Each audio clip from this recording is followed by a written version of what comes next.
What's going on, guys? David Harris here, Allstate Mobile Wash, softwashfactory.com. We're here on this raised ranch with a garage addition on the right side of it. We're going to be cleaning out all the inside of the gutters. We're going to be cleaning the vinyl siding on the front, the whole roof. You can see all that moss up there. And also we have cedar shingles on the sides, all natural. So we're going to be hitting that with our, let me look at these. 4% mix, and at Cal I'm taping everything up right now, doing all our property protection and just setting up the job. I'll get my wand out back and get this brush out back. I gotta do inside of a screened in area. Use a brush. And what else do we get going on? I think that is it. All our hose pulled out, other than the yellow hose. We leave it back near the truck because we're going to dump out that line first, because we have water in the line. Always flush it out.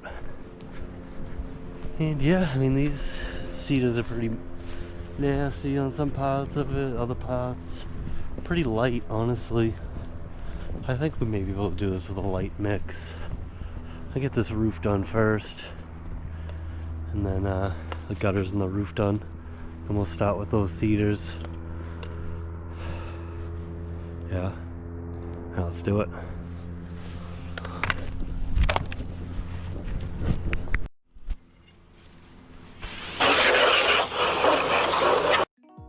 Yep, so we clean out gutters with water. You guys seen it plenty of times. You use that red gun there with the Gould's booster pump, or we use an X-Jet. You can also use a leaf blower. We do have one in the truck, but especially when you're already doing a roof wash and you already have water types of sources out, might as well use them, right? Why even pull out extra tools when you don't need them? So yeah, threw on that shooter tip just to make an easy pass going by, cover up that first few feet of the roof, and then throw on my fan tip. And I got that 3-foot wand, so of course working great. Get that extra reach as well, and just get that chemical really right where it's supposed to be going. Not to say, hey, if you have a pump that can shoot like 60 feet, sure, but you are going to get a lot of overspray and wasted chemical. I like to get the shorter the distance, not of your pump, but like the shorter the distance that you have to spray, the better.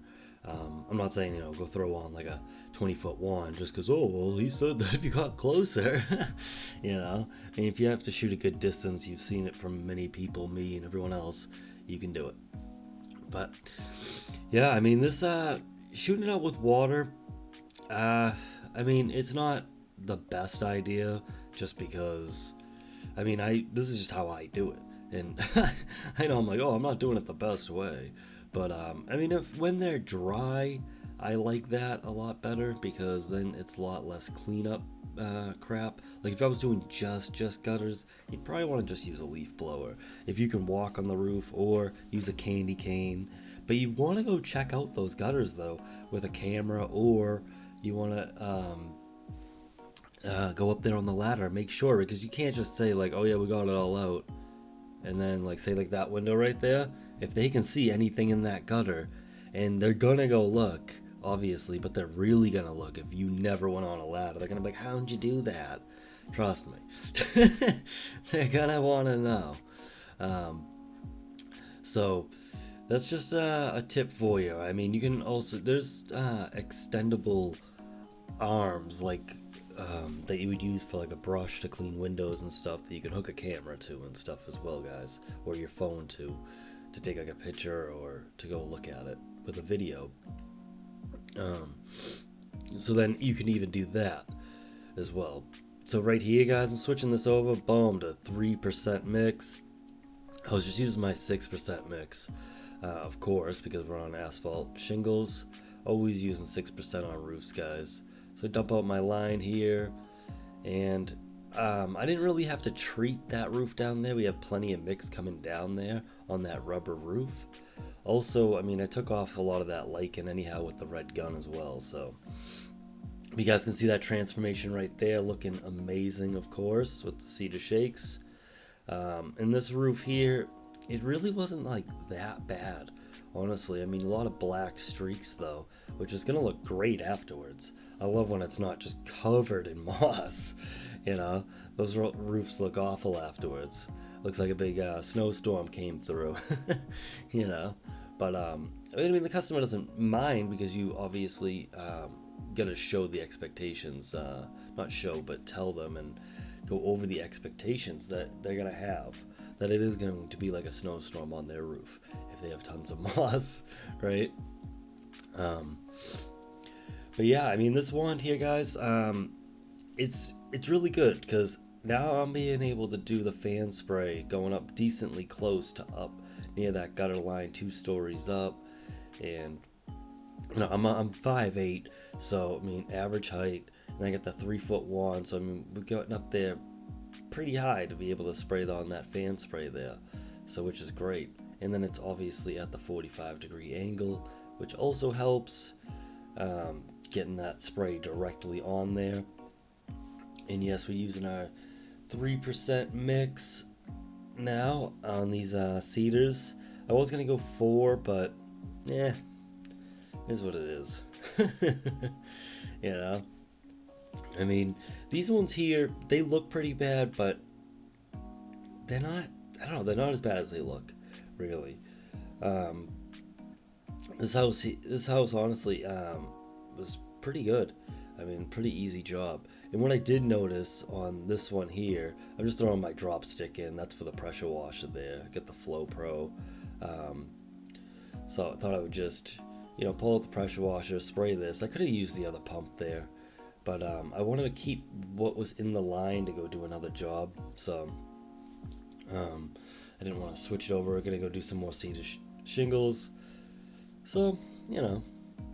But one thing that did happen spraying the rear roof was getting the overspray over here. Even though I'm using that 45, guys, still got overspray.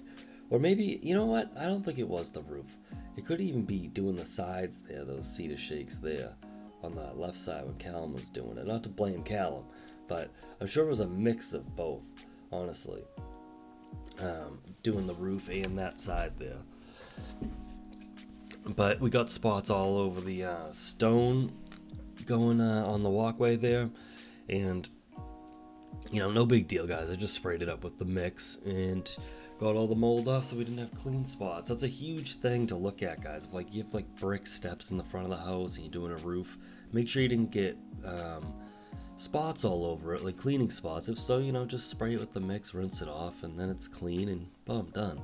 So right here, obviously you can see, just, you know, light spray, you know, kill the weeds in between it. It's a 2-for-1 deal right there. But yeah, don't just leave it on there. I mean, oh geez, you gotta charge them for that. It's like, no, you gotta charge that one to the game for not doing the job right, or not factoring that in when you're doing the quote. Obviously, we didn't spend any real money doing that, you know. Probably spent $1 spraying that, but no big deal. Alright, guys, but yep, this is the end of this video here. We're going to be doing some more cedar shakes soon enough, probably tomorrow. So we'll see you guys on that one. Peace.